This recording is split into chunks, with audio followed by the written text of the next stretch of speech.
All right, I'm here with Mr. Ben Dixon. This is his first time. How you doing, Ben? I'm doing well. How are you? I'm doing well. Since this is your first time, just tell everybody who you are. Okay. Yeah, my name is Ben Dixon. I'm the editor in chief of the Union of Orthodox Journalists of America. We are the one of the largest independent Orthodox news sites in the English-speaking world. Coming up on our actual one-year anniversary of launching, we're part of a larger global network of local websites covering the lives of each kind of individual church. I'm also the founder and director of operations for the Society of St. John of Shanghai in San Francisco, which is a national federation of Orthodox parish brotherhoods and sisterhoods that work together to further the missionary and philanthropic efforts of the church and also do advocacy work up in DC for persecuted Orthodox communities overseas and also Orthodox moral issues at home. And so, most recently, we held a big day of action in December on Capitol Hill in support of Metropolitan Onufry and the faithful of the Ukrainian Orthodox Church. We had close to 200 Orthodox laymen and clergy from every jurisdiction in America come from as far as Alaska.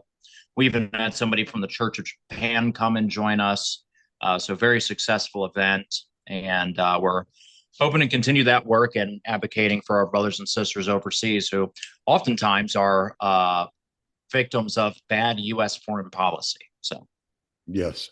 Yeah, I understand that completely. And you just reminded me, I saw an article in the Union of Orthodox Journalists, and I just pulled it up here so I could just double check. But you got Metropolitan Onufry celebrated the liturgy at the Saint Agap, how you pronounce that? Agapetus Church of the Kiev yeah, okay. Lavra, Sunday for Saint Gregory Palamas and address the flock. So this is actually somewhat uh, some good news coming out of the caves there. Tell us about that and how did that come about? Yeah, that's a good question. So, the battle for the Kiev Caves Lavra or the Kyiv-Pechersk Lavra has been ongoing for some time. The Kyiv-Pechersk Lavra is obviously the kind of home and the arc of Russian Orthodox monasticism, dating back to the 10th century. And so right now, the UOC, the Ukrainian Orthodox Church, under Metropolitan Onufry, which is recognized as the canonical Church of Ukraine by 11 of the 14 universally recognized autocephalous churches in the world. They currently have possession of parts of the lower cave over the last several years, really since 2022. Different parts of the Caves Lavra have been seized by the government in cooperation with a schismatic group known as the Orthodox Church of Ukraine, set up in 2019 by Patriarch Bartholomew at the behest of Mike Pompeo and the U.S. Central Intelligence Agency. So there was it got a lot of attention in 2023, especially when the faithful decided that, hey, we need to defend the Lavra. And so thousands and thousands of Ukrainians came to the Lavra and basically formed a human wall around it for several months, with police trying to slowly encroach and take kind of one building at a time. Um, since that time, government pressures continue to rise. And unfortunately, it's a time of war and destitution. And so people, have to be able to feed their families. And so they go home. But there is still a group of people who meet at the Lavra every day to continue to pray a Kathist and to ask for the protection of God and the saints of the Kiev Caves over what remains of the Lavra under the canonical church. I was reading an article earlier. Let me see if I can find it. Um, Talking about how a lot of the caves are still closed. They did open up part of them, and was it the was it the top section? I just saw it there. The upper Uh, caves, yeah. yeah, they were opening up the upper caves, but they were keeping the rest of them closed, and they had moved some families into the caves to take over the cells and had families residing in the cells. That seemed like to me that seems like a real slap in the face. Like when you come in what 2022, 2023, um, the monks have been there worshiping and in and holding down the monastery, taking care of the monastery and praying for the world, for all of us, and doing really a lot of the hard spiritual lifting that many of us can't do on a regular basis. And you come in and you kick them out of the holy sites, and then you move families into their cells. I didn't really understand what that was all about. Was this like a power play by the OCU, or what's going on there? Yeah. So one thing you have to understand is that the OCU has no monks. Um, and so this goes back to kind of the mid 90s when the first schism occurred in Ukraine. And because all of the startseed, all of the elders of Ukraine said, no, the UOC is a canonical church. What Philaret is doing is uncanonical.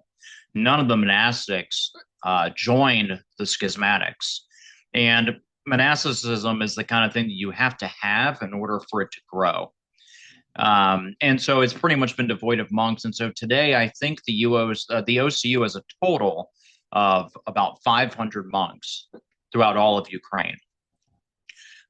Whereas the UOC, I believe, has something. I think it's in the orders of the over tens of thousands more is kind of the number. I don't have the exact figure.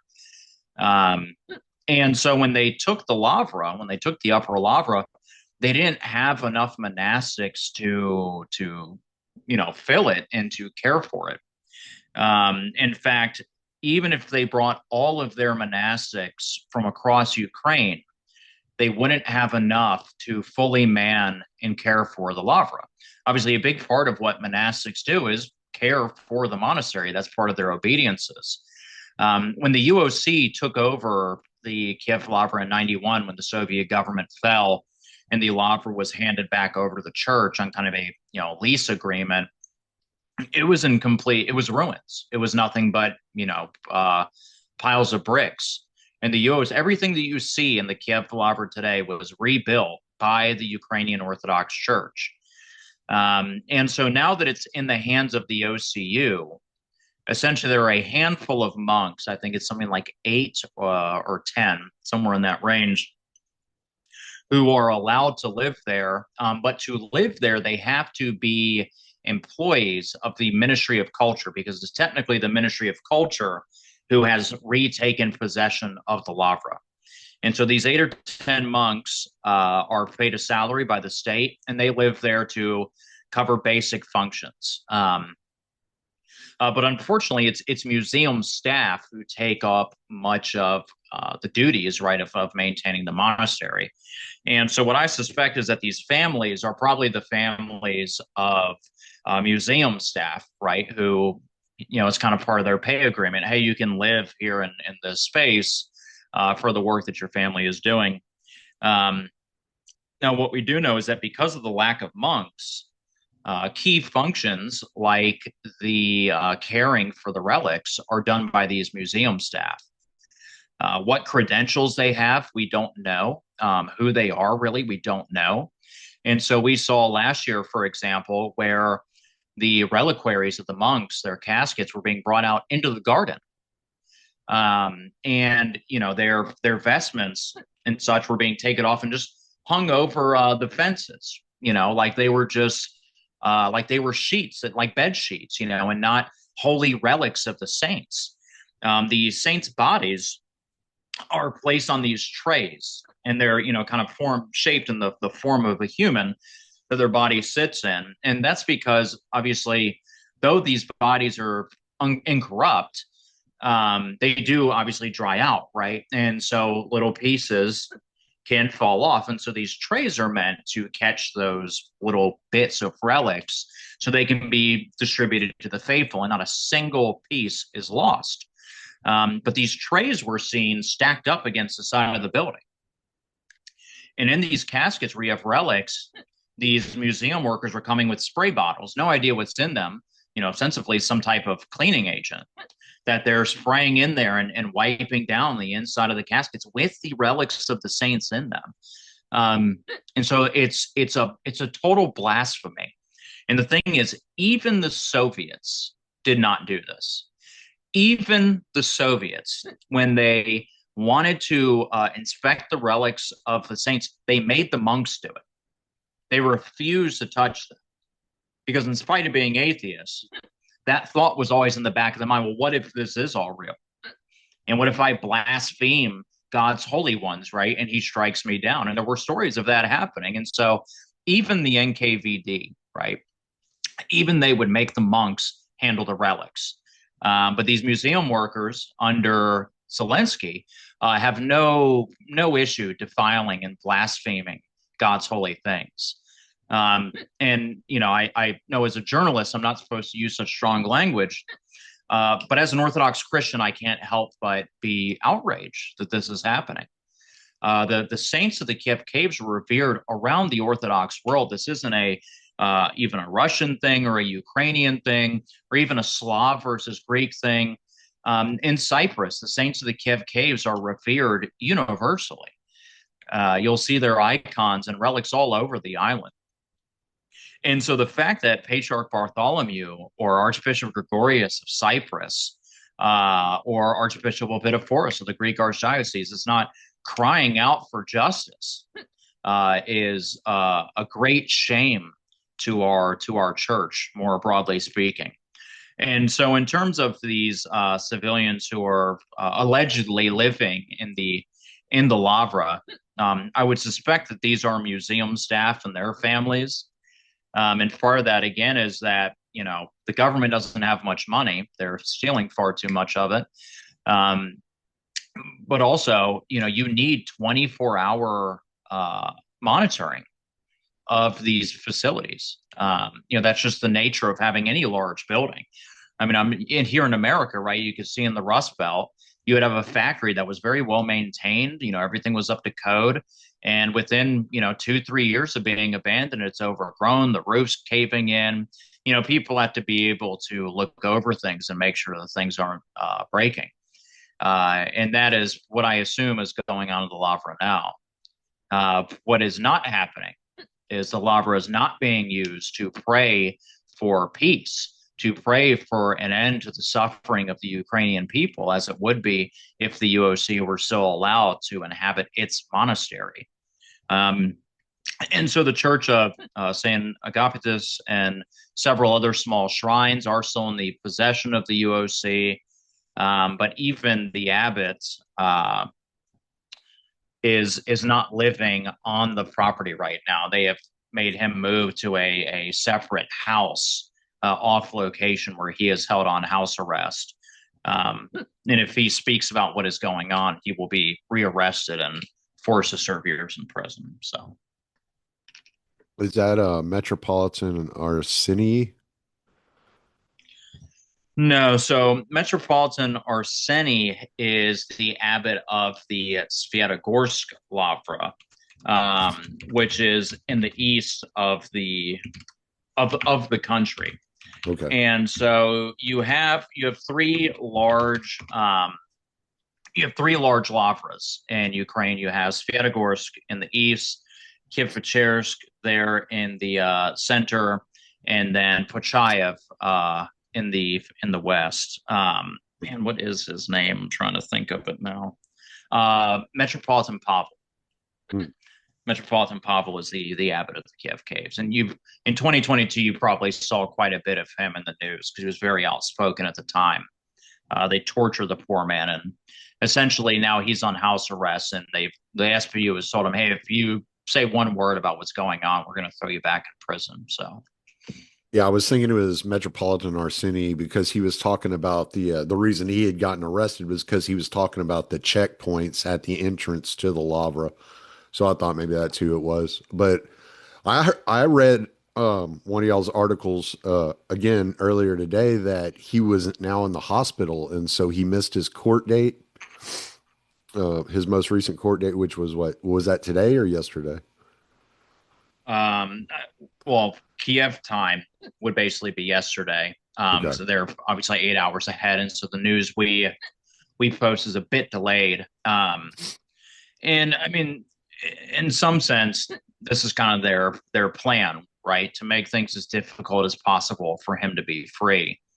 Knowing that he has serious heart issues. He's been battling with stomach cancer for several years. Lost much of his stomach while in prison. And so all of this is unfortunately calculated, and is why we were pushing to have him extradited to the United States for medical care. But unfortunately, that was not able to be accomplished. So it's not totally off the table. So Yeah, and it was the United States and probably a lot of y'all's efforts that got him put on house arrest and got out of holding cells, which sounds like a miserable. It really the way that it read, and I was reading about what the holding cells in Ukraine were like, and because of how poor the country is and how corrupt they are and how the money doesn't flow to the right places, it sounds like he was basically in solitary for like 2 years. yeah, and so initially where he was in Slavyansk, and it was an old Soviet era prison, so not really meant for comfort. Mm. Um, but it wasn't even so much the prison cell that was the worst part; it was the transport to court dates. And so they would basically do like a week continuance at a time or a few days continuance at a time. And because of wartime conditions and other things, it was a sometimes an 8 hour ride to court. And they would have him in what's called in English the glass box. And so you can actually look this up through Amnesty International. They consider it cruel and inhumane punishment. Essentially, what it is, it's a small metal compartment where you're essentially sitting in there like this. You can't move beyond this.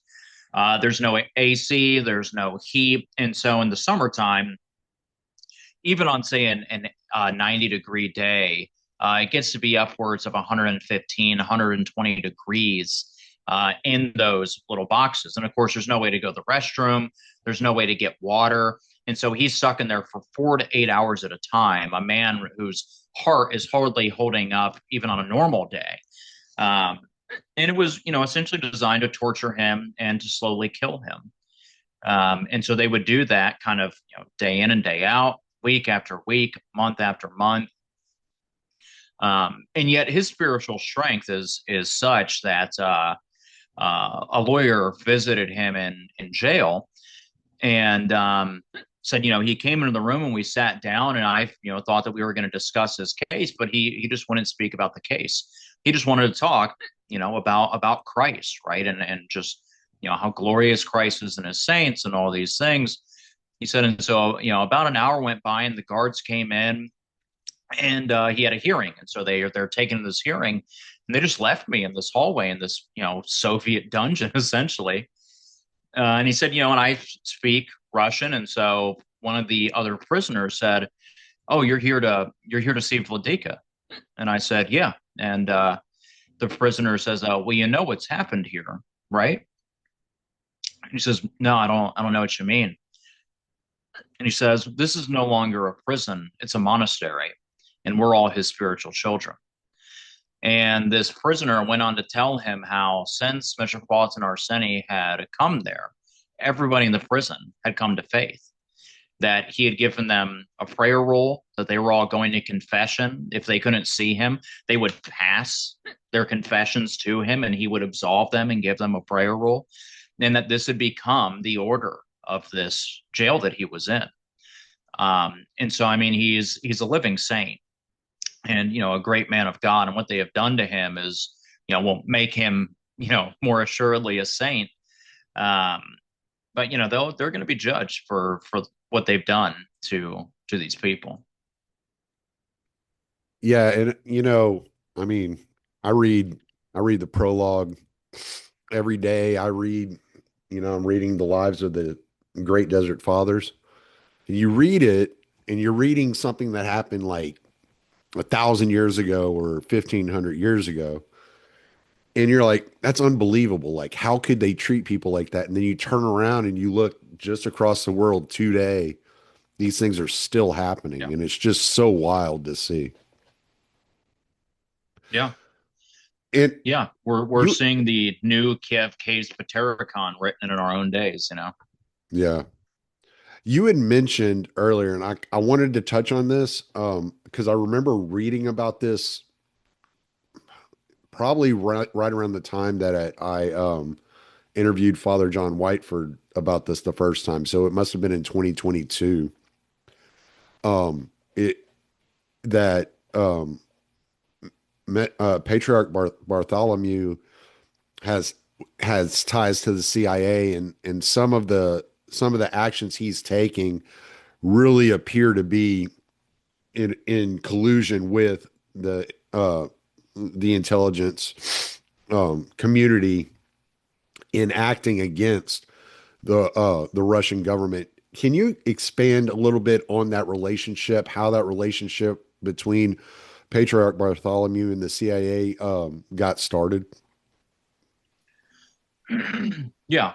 So Bartholomew essentially has a man in America, right? And that is Father Alex Carlutzos. And so Father Alex Carlutzos uh, is the spiritual advisor to the archons of the ecumenical patriarchate.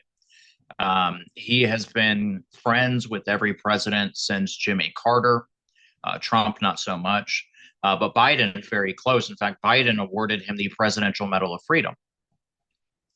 And so Carlutzos have been put in charge of something called Leadership 100, which is supposed to be a fundraising network for the Greek Archdiocese. And at the time, it was a failed organization.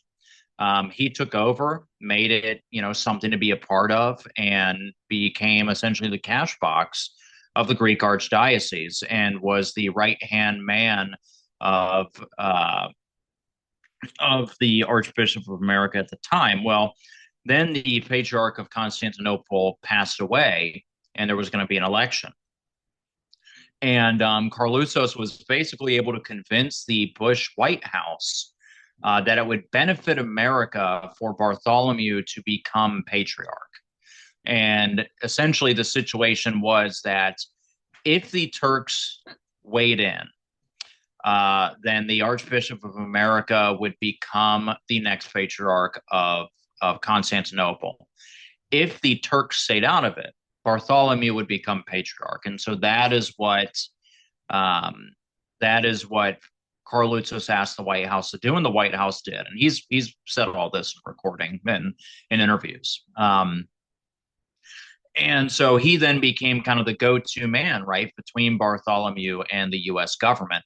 Now that relationship wasn't really profitable for a long time. Obviously, there was a cordial relationship. They, might have meetings, pleasantries, but it wasn't until Trump won where things really started to move, and there was some actual cooperation. And it's kind of a long story, but a woman who was involved in the training of the incoming Greek ambassador essentially put the bug in his ear that, hey, it would really benefit the State Department and CIA's mission in Ukraine. This is around 2014.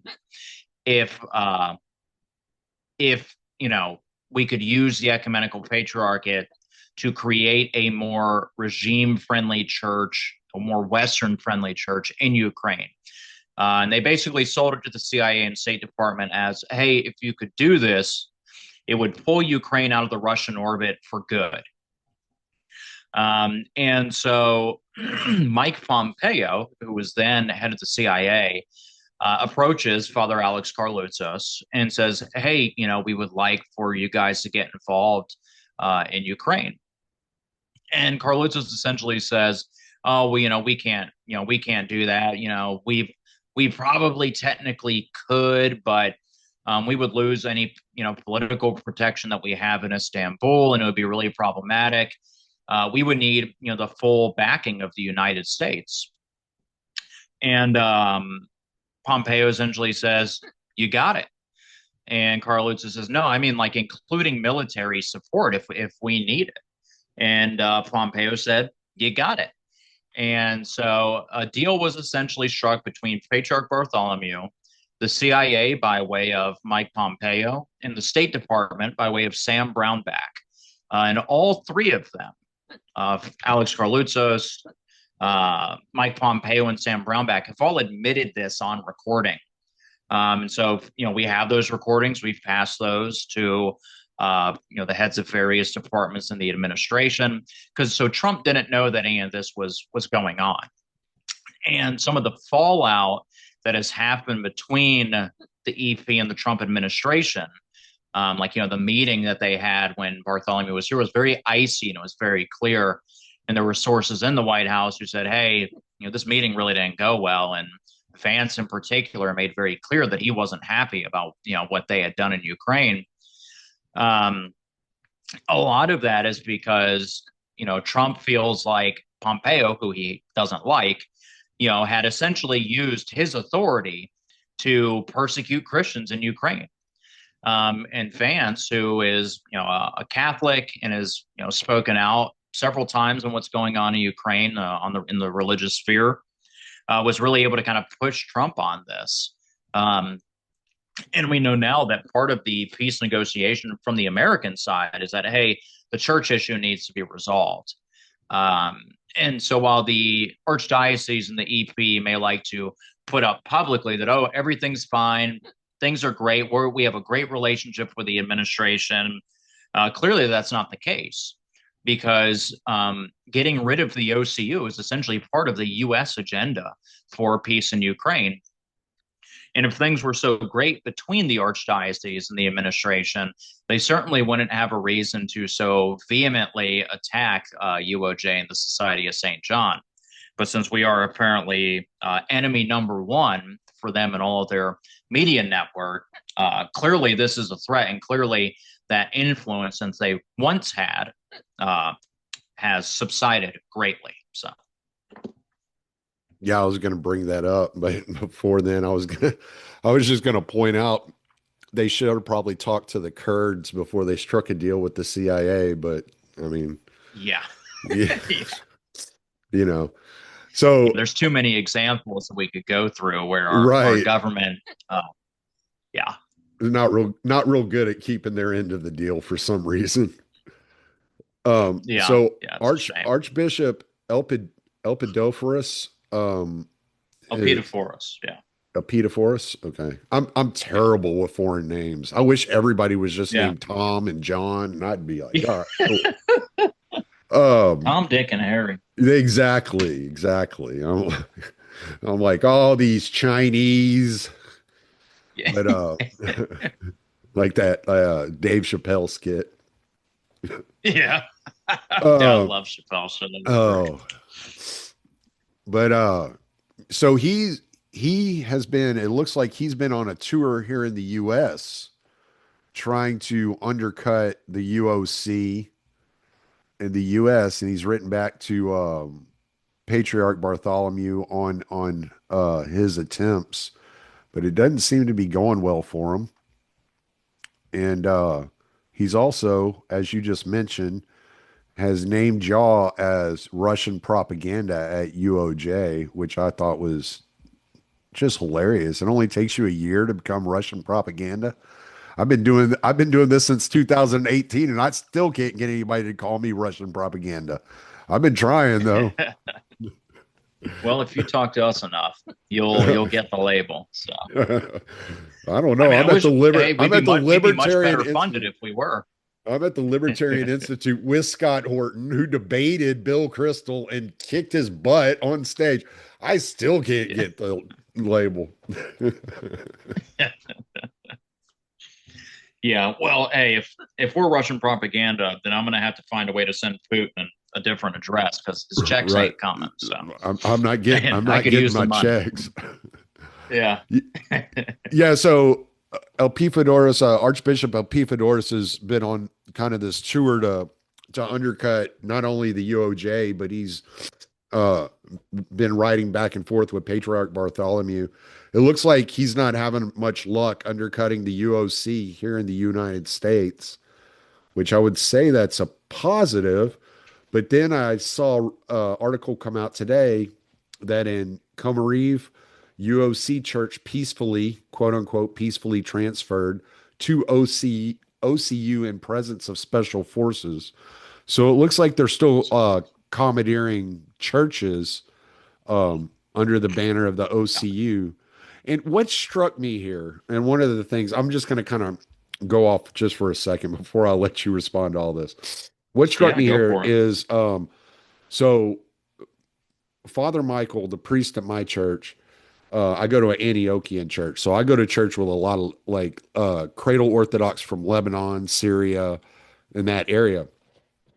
And I've talked to a Great lot of people. these, they're amazing people, just some of the most Yeah. joyful, wonderful people I've ever been around. And I've talked to a lot of them about the history of the church and what they know from stories handed down from their parents and their grandparents. And I know that Father Michael, who's from Chile, but he went to university in Lebanon to St. John's. I think it's St. John of Mm, Damascus in Lebanon, and that's where he met his wife. And his wife is from Lebanon, and she was telling me that the big issue that they have is the Catholics came in at some period. I don't even remember what century she told me it was. She got real specific, but she was very perturbed by this. She was like, they came in and they just took over our churches and they split up families and they ruined the church in the Middle East, in Lebanon, in Syria. And I don't I don't know if Patriarch Bartholomew isn't aware or conscious of what's happening here, but this is what they're doing in Ukraine. This is what they're doing. I mean, they're essentially sending archbishops over to the US to say, hey, y'all need to stop supporting the UOC and support the OCU. I mean, you're trying to divide the church here in America, which already has its own, you know, troubles between, the Greek Orthodox Church and the OCA and the ROCOR. And there's already these little divisions and are occurring, but they're trying to create a much larger schism, which is not something we need in today's day and age. Sorry, that my yeah. soapbox is done. I'll get off of it. So yeah, I think there's a couple of things there. In terms of America, I think for a long time the Greeks have been able to kind of throw their weight around because they have money. They've been able to kind of inflate their numbers to make people think that they're much bigger than they are. New data, more accurate data, has shown that that's not quite the case. Um, and especially since we started doing these days of action and really kind of organizing things, um, we have seen the other jurisdictions really come together. And so, one of the reasons why they're pushing back so hard right now is because if you go to the Antiochian Facebook, if you go to the Romanian or the Bulgarians Facebook, if you go to ROC or the OCA's Facebook, what do you see? You see them all together, celebrating for this, celebrating for that, giving each other these relics. Oh, here's a gift of this relic, right? They're all doing things together. You look on the Greek Archdiocese website, or you look at Orthodox Observer, the only people who Elpidophoros can get to celebrate with them are Catholics.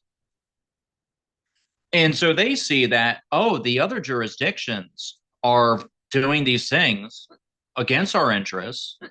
They're doing things together without the assembly of bishops, and that really threatens them. The assembly of bishops has really been Elpidophoros' way of kind of keeping a clamp down on all the other jurisdictions, because when they're there, he's the man, right? It's his thing. They call it the Assembly of Canonical Bishops, but really it's Elpidophoros' council. Um, they've been able to use it to kind of push back on certain things as a block. But 9 times out of 10, he gets what he wants. And that's why there's been so much talk the last, 4 months in particular about just leaving the Assembly of Bishops. And you even see in this letter that he sent to Bartholomew, he says, some extreme voices are calling for, an end to the Assembly of Bishops. Who are these? Who are these extreme voices? Metropolitan Sava of Antioch?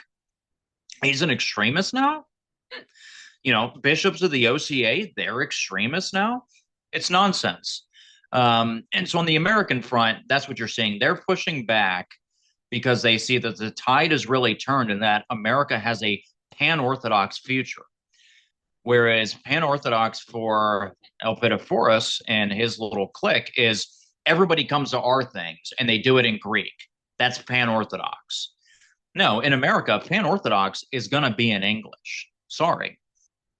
All the other churches agree. They say, yeah, if we're doing a pan-Orthodox thing, English is the uniting language. It's the language of the land. We should be doing it that way.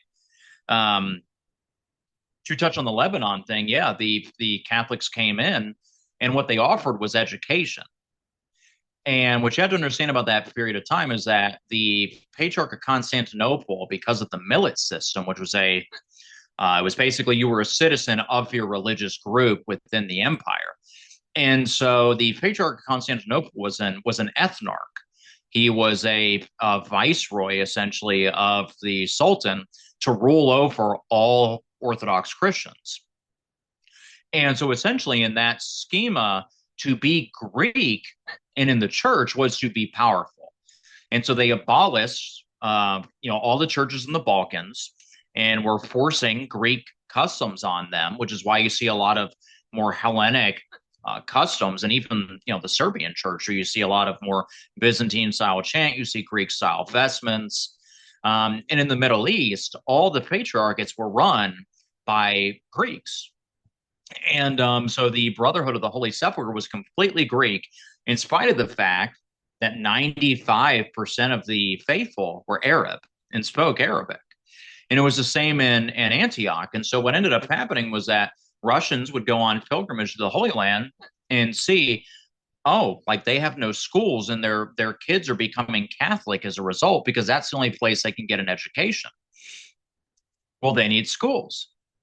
And so they go to the Patriarchate of Jerusalem and say, hey, we're happy to open schools, and the Tsar will pay for it.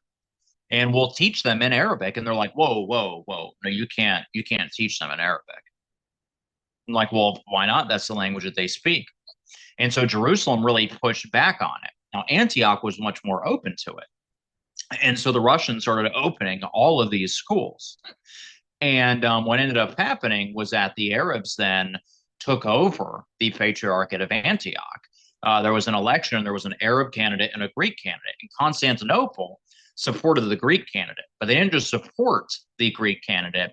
They tried to get the Sultan to throw out the Russians and to just say, we'll only accept a Greek. Fortunately, the Tsar was strong enough to say, no, there's going to be a free and fair election. And that's why the Patriarch of Antioch became the Arab Patriarchate, and why it has survived to this day in spite of all the troubles that it's had. But it was out of those Russian schools also that Arab nationalism, came about. The whole Renaissance in Arabic literature and sciences, all this came out of those schools.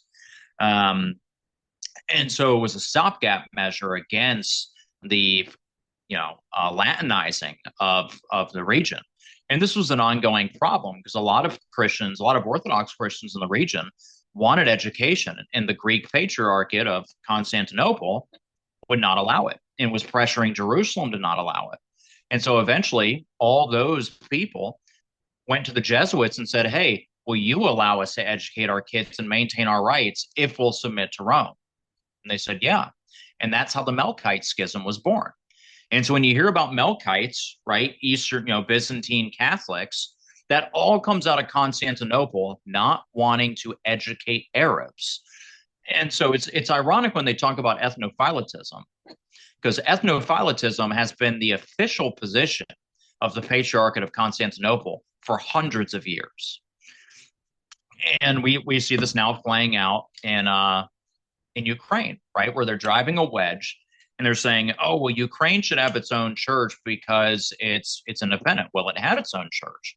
You agreed that it was its own church, but now suddenly, because it's convenient, and you can try to seize this massive part of the church for yourself, suddenly it's convenient. If you're ideologically consistent, there'd be no Greek archdiocese in America. Do Americans not deserve their own autocephalous church? So it's hypocrisy, and it's a divide and conquer mentality um, that Constantinople has. And so I always say it's not so much that Constantinople is neo-papist; it's that they are trying to bring back the millet system. They want to be the ethnarch of the Orthodox. They want to be over all the Orthodox and force the Orthodox to submit to them as it was under the Ottoman Empire. Hmm. Well, and I mean that could be a lot of God's reasoning behind Constantinople now being Istanbul. And Yeah, could be. so I mean there's a lot there. Do you do you think that there will be like a an American Orthodox that comes out of all this, or do you think it's always going to be kind of this pan Orthodox kind of uh outlay? Because I just the way I look at it nowadays is so many people in America travel so much, go to different states, and like I've gone to St. Jonah in spring for liturgy. I've been to I mean St. Joseph's started off as a missionary of our church. St. Joseph's in Houston started off as a missionary of our church. And then, you know, there's was it Holy Archangels monastery up there in the hill country. And I think that Holy Archangels is technically Greek, is considered Greek, but Yeah. everybody around here, it doesn't matter if it's Rokor or if it's Antiochian or what it is, they'll always tell you, yeah, take a pilgrimage to Holy Archangels, and visit the monastery. And it just seems like it's almost what got me thinking about this is Father Josiah Trenum was talking about it on an interview the other day that he would really like to see that come about, and he thinks that would really be good for the US.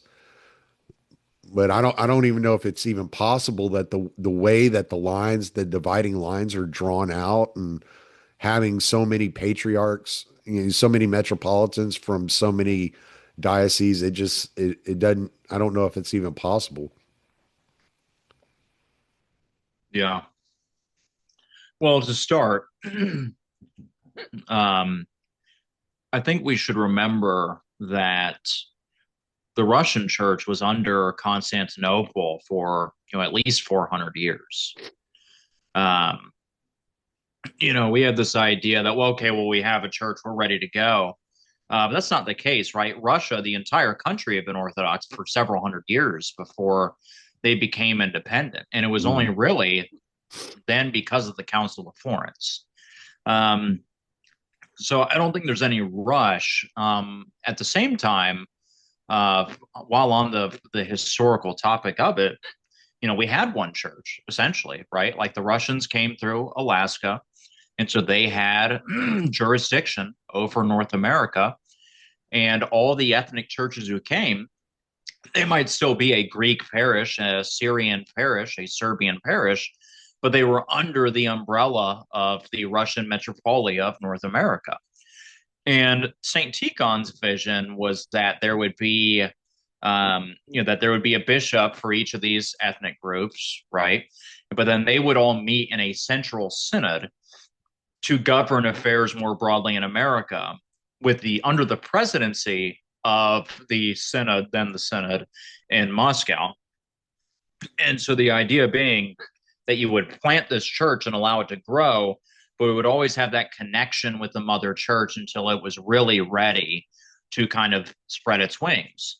Then the October Revolution happens, and the Russian church is in chaos. And St. Tigon basically says, hey, those of you who are outside of Russia, you need to govern yourselves until such a time as you can reestablish communication because things are just too bad here right now.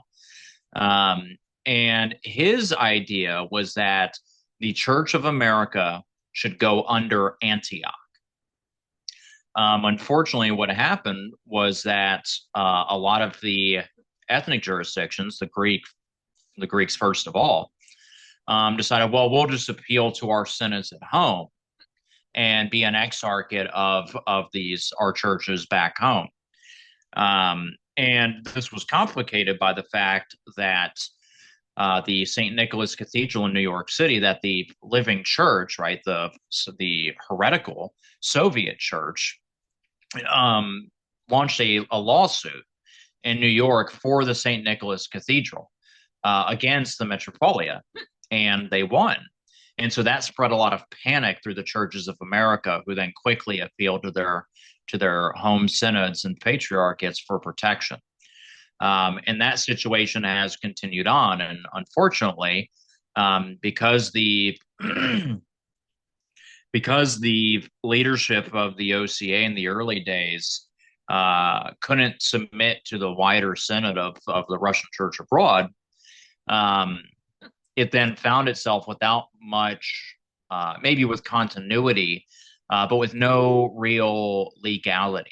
And so that kind of gave a lot of justification for these other churches to kind of move in. Because all those churches at the time recognized the Synod of the Russian Church abroad, which is kind of the benefit for the American bishops to, rejoin this Russian Synod. But, in God's providence, that didn't work out. And here we are. But I think, looking at the situation as it is, I think in some sense it was providential that we don't have a united hierarchy, because that might be a hierarchy that is, under the archdiocese, the Greek archdiocese, which would be very problematic, or combined with some of these other liberal elements that would just outweigh those who are really zealous for the true faith and don't want to see it molested and modernized. So in God's providence, all things works out. I think it'll be probably a couple hundred years, realistically, until we're ready for a real autocephalous American church. I think what the American church, so much as it exists, has to offer the Orthodox Church globally, because every national church has something to offer to the wider church. I think for the American church, what we have to offer is unity. If we can work out our issues here between the various churches, where we all have to live together, then we can reconcile the differences between our mother churches back in the old country. And one thing which is encouraging with this is that even though there's technically a schism between the Russian church and the Greek church, it was because of a Russian bishop in America, Archbishop Peter of blessed memory, that the laity are not held to that. He essentially said to the Moscow Patriarchate that, hey, you can't do this to my people. Like, my people in America, they're all very integrated with all the different communities. So you would be splitting up our families if you say that Russian laymen and Greek laymen can't commune together. Mm-hmm. And that's encouraging, right? Because in spite of the fact this is a very serious issue, one worthy of breaking communion and taking a hard stand, in spite of that, it's not a full-blown schism. Mm-hmm. Right? There was restraint because of the people, because of the laity. And so that gives me hope for the future, and that we can work these things out and come together as a church and have something meaningful to offer back to the global Orthodox community. That's really interesting because I always wondered how this little Antiochian church in nowhere, Texas, like in the middle of the Gulf Coast, ended up being the second parish that Saint Raphael of Brooklyn set up, and yet it wasn't a Russian church. It ended up being an Antiochian church due to the Lebanese population down here. And I was reading a little bit about him the other day, and how he had just gone and found pockets of different Orthodox, no matter what their background was, whether they were Greek or Syrian or Lebanese or Antiochian, whatever it was, that he was finding them and just setting up parishes for them and celebrating liturgy with them there early on. And he basically lived like a nomad, just traveling around conducting Yeah. liturgies. And I thought that was like a really cool story. But I always wondered how we went from being set up by the Russian church to becoming the Antiochian church. So that really explains a lot. And yeah, what you said there at the end makes a lot of sense because like I go to an Antiochian church here, but my dad and my mom, they go to a Greek church where they live because it's closer to them. They enjoy the people, and they're like they were debating between going to St. Jonah and the current church they go to. I can't remember the name of it for the life of me. Um, and they chose this one just because it was 10 minutes closer to their house, and they were like, yeah, it's just an easier drive. I like the church, I like the people. Like, why not go there? And I was like, yeah, that makes sense to me. So Yeah.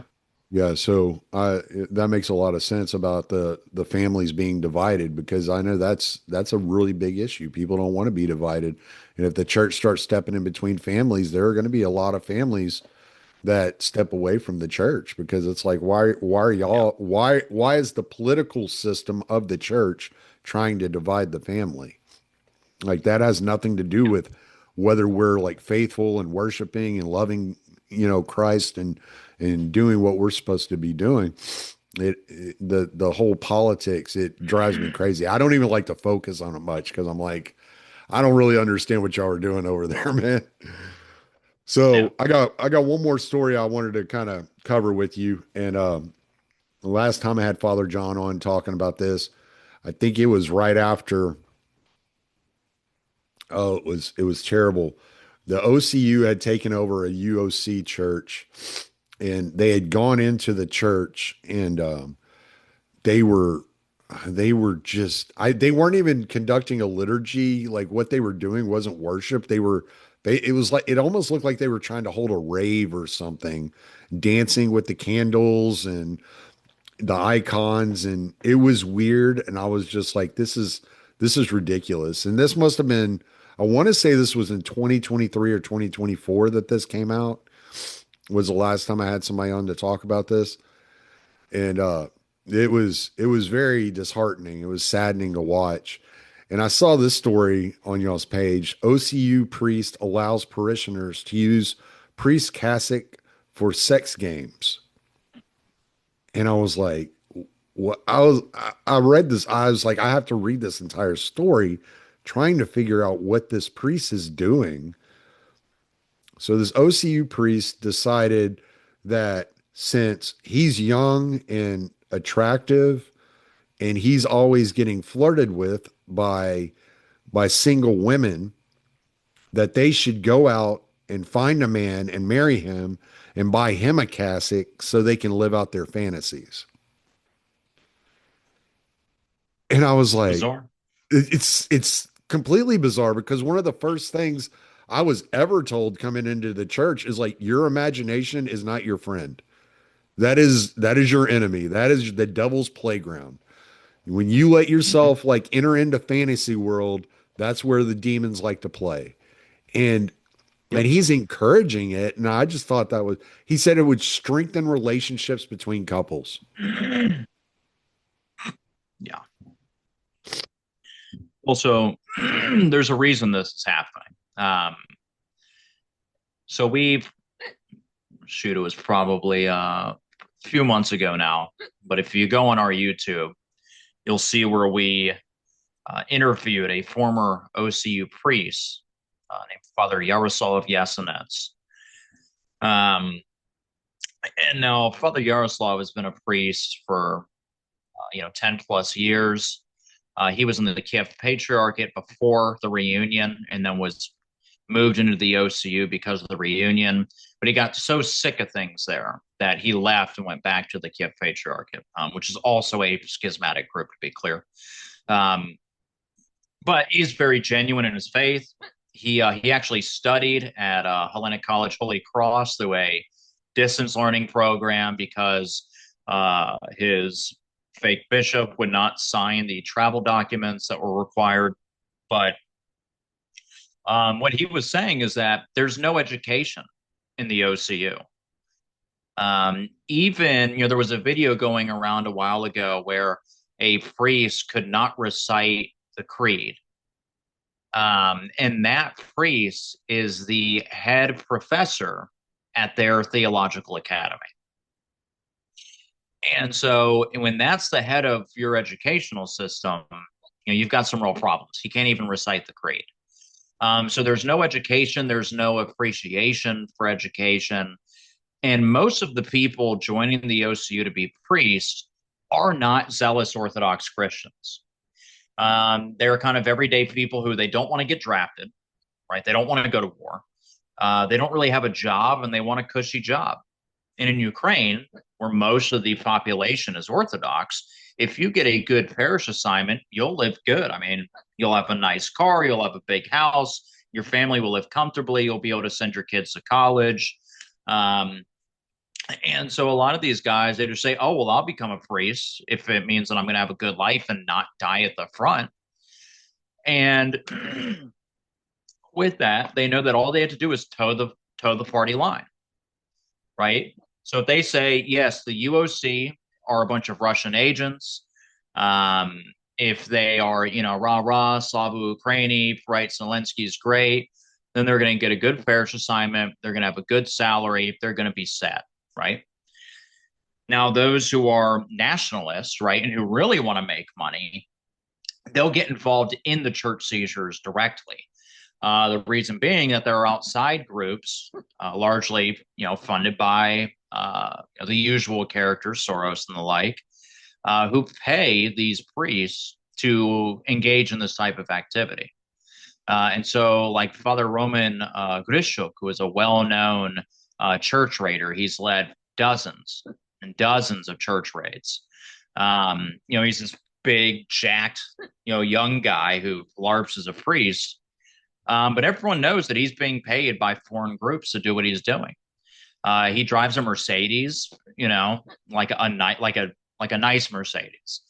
He's doing really well for himself, and he's doing well for himself because he's being paid to go and beat up old women and kids and to steal their churches, the churches that their grandparents and great grandparents built.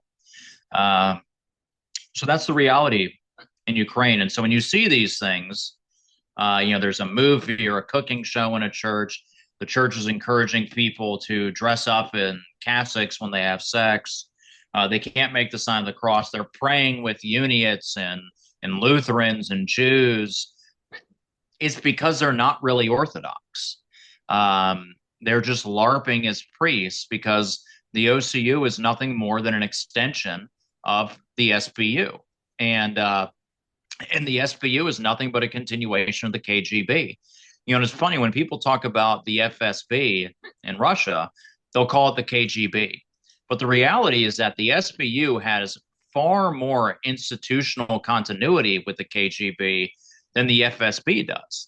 In fact, when the Soviet Union fell and the SBU was formed, it maintained 98% of personnel from the Ukrainian KGB. And that continued, largely up through 2014. And, at that point, everyone who was low level was now the bosses. But when the war kicked off in 2022, the majority of department heads in the SBU were discovered to be double agents for Russia. And so, that institutional continuity was and is still there.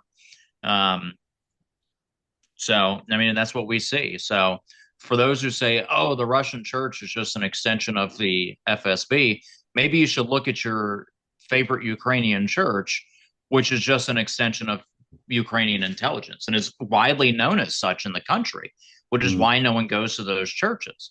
Why do you want to go to a church that you know is a spy network? Nobody right, does that. right. Well, and one of the first things that kicks off in my head is these people are making a mockery of apostolic succession. It's just a complete mockery, not only of the church, but of the whole idea of apostolic succession, because I have a hard time believing that Patriarch Bartholomew would throw so much out the window that he wouldn't continue to go through the laying on that of hands and going through the ritualistic tradition of entering into the priesthood. So you're giving these people, you're granting these people a lineage to the apostles, to those that walked with Christ, and they have as much business doing it as I do. Yeah. Well, part of the problem is that the OCU has never had legitimate apostolic succession. Um, and this was a big issue when the reunion council happened in the late 2010s, is that the none of the bishops, the so-called bishops of the Ukrainian Autocephalous Orthodox Church or the Ukrainian Orthodox Church Kyiv-Pechersk had ever had a canonical ordination. None of them. None of them even had hands laid on them by bishops who had apostolic succession but were in schism. Philaret in the Kyiv-Pechersk was the only one who had at some point had canonical ordination, but he had already been defrocked by the Ukrainian church and then the Russian church on top of it. And Constantinople recognized that as lawful. And so they recognized that none of these people are actually bishop, none of these people are actually priests, and they still accepted them as those ranks. It's absurd. It's blasphemous. And it's a complete desecration of apostolic succession. Yeah, yeah, it's pretty ridiculous. Every time I talk about it, I get angry. That's why I don't talk about it much because but I Yeah. had a couple of listeners that wanted updates, and I was like, you know what? I haven't looked into it here recently, and I know Father John's busy with Lent, so let me see if I can get a hold of someone else. So I really appreciate you coming on, man. Will you plug anywhere people can find your work? You mentioned the YouTube page. I know you got the UOJ site where y'all publish news. So just plug anywhere where people can find your work and get in touch with you or any of that good jazz. Yeah, so you can follow everything we're doing at uoj.news. We have pretty much every social media platform you can think of. So you can follow us on Facebook, Instagram, X, YouTube.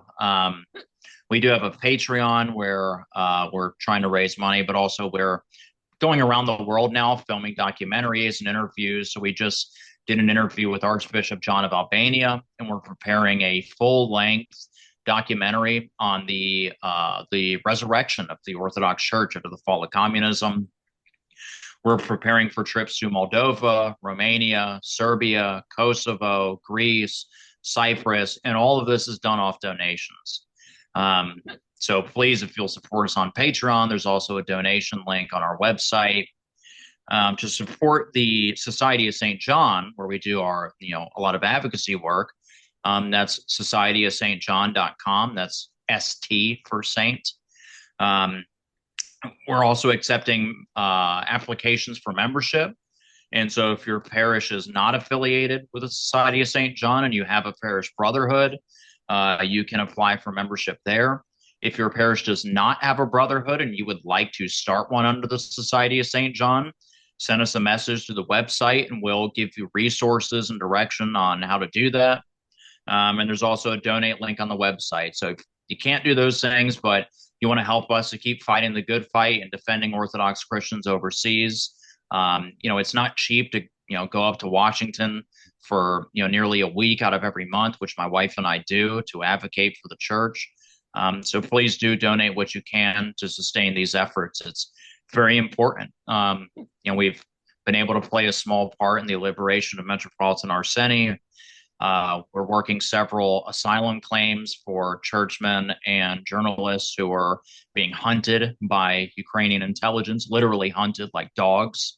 Um, we're trying to get this anti-church law repealed. We can only do that with donations. So please, I hope you all will consider donating. And more than anything, we ask for your prayers. There are, unfortunately, the Ukrainians don't like us much either. So we ask your prayers that God would protect us, but also to keep us humble and always doing all of this for nothing more than the glory of Christ and His church. Well, I appreciate you, and I'm going to stop the recording now, man.